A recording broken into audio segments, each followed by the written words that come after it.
সুপ্রভাত বন্ধুরা, কেমন আছো তোমরা সবাই? আবারও চলে এলাম অনেক দিন পর।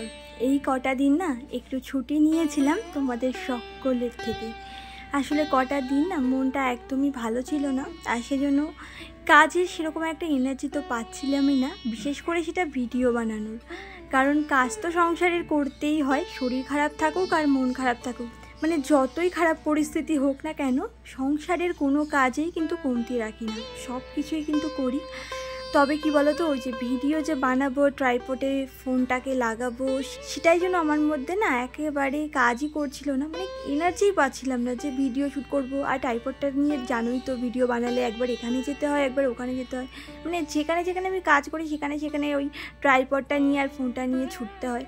তো কটা দিন সেজন্য ভাবলাম কি একটু ছুটি নিই, কটা দিন একটু নিজের মতো করে কাজবাজগুলো করি আর কি। তো মনটা ভালো হতে না হতেই দেখো আবারও চলে এসেছি তোমাদের সাথে দেখা করতে। তবে আজকে ভিডিওটা না খুবই ছোট, কারণ কয়েকটা দিন ধরে তো সেরকম একটা ভিডিও শ্যুট করছিলাম না, তোমাদেরকে তো বললাম আগেই, তো সেজন্যই।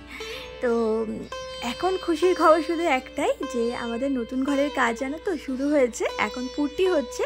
তো পুট্টি কমপ্লিট হয়ে গেলে ওই যে কারেন্টের কাজ হবে, তারপর টাইলস বসবে, আর টাইলসের কাজ হয়ে যাওয়ার পরে ওই বোর্ডগুলো লাগাবে কারেন্টে, তারপর তো দরজা জানলা লাগাবে, রং আছে, সমস্ত কিছু এক এক করে হবে। তো পুজোর মাসে না ভীষণ ইচ্ছে আমার যে নতুন ঘরে ওঠার, কবে থেকে সেই আশাই জানো তো বসে আছি। এত দিন পর ঈশ্বর আমার দিকে মুখ তুলে তাকিয়েছেন, মানে অনেক বড় একটা স্বপ্ন আমার পূরণ হতে চলেছে। অনেক দিনের স্বপ্ন ছিল জানো তো, নিজের একটা বাড়ি হবে।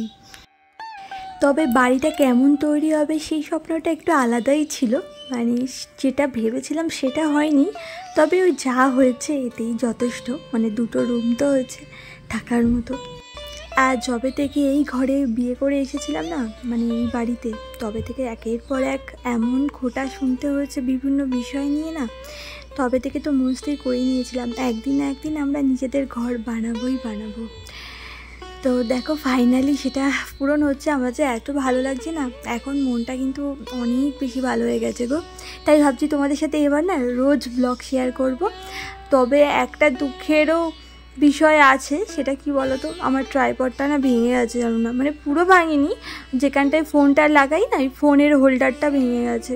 আসলে ওই যে রান্নাঘরে ভিডিও শ্যুট করছিলাম, আজকেই করছিলাম, মানে আজ তো বুধবার, তবে তোমরা যে ভিডিওটা দেখতে পাচ্ছ এটা গত শনিবারের ভিডিও, মানে যেদিন রাখি পূর্ণিমা ছিল, তো সেদিনেরই ভিডিও। তো ওই ট্রাইপডটা ওখানে রেখে যেই কাজ করছি এমনভাবে মানে উপর থেকে নিচে পড়েছে, পুরো ওই হোল্ডারটা একদম চুরচার হয়ে গেছে, সেজন্য মনটা একটু খারাপ আছে। তো দড়ি দিয়ে বেঁধে ভাবছি ওটা ভিডিও বানাবো, দেখি যদি না পারি তাহলে একটা নতুন হোল্ডার কিনে নেব, কি করি বলো তো। আর আজকে তো রাখি পূর্ণিমা, আর এই দিন তো আমাদের না ওই ভাসুরদের ঘরে নিমন্ত্রণ আছে খাওয়া দাওয়ার, উপরে ওই মেয়ে রাখি পরাবে আর ওদের আত্মীয় স্বজন আসবে, মানে আমার চায়ের বোনেরা দাদারা সবাই আসবে, তাদের ছেলে মেয়েরা সবাইকে রাখি পরাবে, সেজন্য একটা অনুষ্ঠান করছে। তো আমাদেরকেও নিমন্ত্রণ করেছে, আমার মেয়েও ওদের সবাইকে রাখি পরাবে আর কি, সেজন্য। তো দুপুরবেলা ওখানেই খাওয়া দাওয়া হবে। তো সকালবেলায় তোমাদের দাদাভাই তো টিফিন নিয়ে যাবে, খেয়ে যাবে, তাই আজকে একটু ডালিয়াই রান্না করেছি, আর তার সাথে একটু আলু ভেজেছিলাম, আর কিছু করিনি। আর রাত্রেবেলায় তোমাদের দাদাভাই এসে খেয়ে নেবে, দুপুরে তো আর ও খেতে পারবে না, আর দুপুরে শুধু আমি আর মামামি খাবো ওদের ঘরে। আর আমি রাত্রেবেলায় কিছু একটা রান্না করে নেবো, ভাত আলু সেদ্ধ মেদ্ধ দিয়ে নেবো, আমার হয়ে যাবে। আর মামাম তো রাত্রেবেলা ওদের ঘরেই খাবে। তো এইভাবেই হবে আর কি আজকে। আর আজকে জানো তো রান্নাঘরে কাজ একটু কমই আছে, মানে বেশি একটা রান্নাবান্না কিন্তু করতে হচ্ছে না। তো যাই হোক, আর ওদিকে দেখতেই পেলে মাম্মা গোপালকে কিন্তু রাখি পরাচ্ছিল, গোপালকে না ভাইয়ের মতো করেই দেখে সেজন্য। তো ওইদিকে রাখি টাকি পরিয়ে নিল, তারপরে আমি এইদিকে দেখো জামা কাপড় ছিল কিছু, সেগুলো ভিজিয়ে গেছিলাম সকালে, তো সেগুলো কাচলাম। আর এখানে দেখো কিছু জামা কাপড় মেলাও আছে, আসলে এগুলো না গতকালকে জামা কাপড়। আর এই কয়েকদিন ধরে যা বৃষ্টি হচ্ছে, মানে সকাল থেকে কিন্তু রোদই উঠছে, আবার মাঝপথে দেখছি বৃষ্টি হচ্ছে, মানে ওই বেলার দিকে 12টা সাড়ে 12টার দিকে, আবার কখনো কখনো সকালের দিকে নামছে, এইভাবে তো চলছেই, রোজ কিন্তু একবার দুবার হলেও বৃষ্টি হচ্ছে। আর সেজন্য জামা কাপড়গুলো তো শোকাই না, ঘরে নিয়ে গিয়ে রেখে দিই, আর সেগুলোই পরের দিন সকালে আবার মেলে দিই। তো সেগুলো দেখো মেলেছিলাম সকালে, তার মধ্যে কয়েকটা দেখলাম শুকিয়ে গেছে, সে কটা নিয়ে পাঁচিলের উপরে রাখলাম, আর বাকিগুলো দেখলাম এখনও শোকায়নি, সেগুলোর মধ্যেই আছে, একটু জায়গা করে নিলাম, কারণ এখন আবার অনেকগুলো মেলতে হচ্ছে সেজন্য আর কি। আর আজকের ভিডিওটা কেমন লাগলো তোমরা আমাকে কমেন্ট করে জানাতে কিন্তু একদম ভুলো না প্লিজ বন্ধুরা, আমাকে তোমরা একটা কমেন্ট করে জানিও। আর আমি অবশ্যই তোমাদের সকলের নাম পরের ভিডিওতে নিয়ে নেব।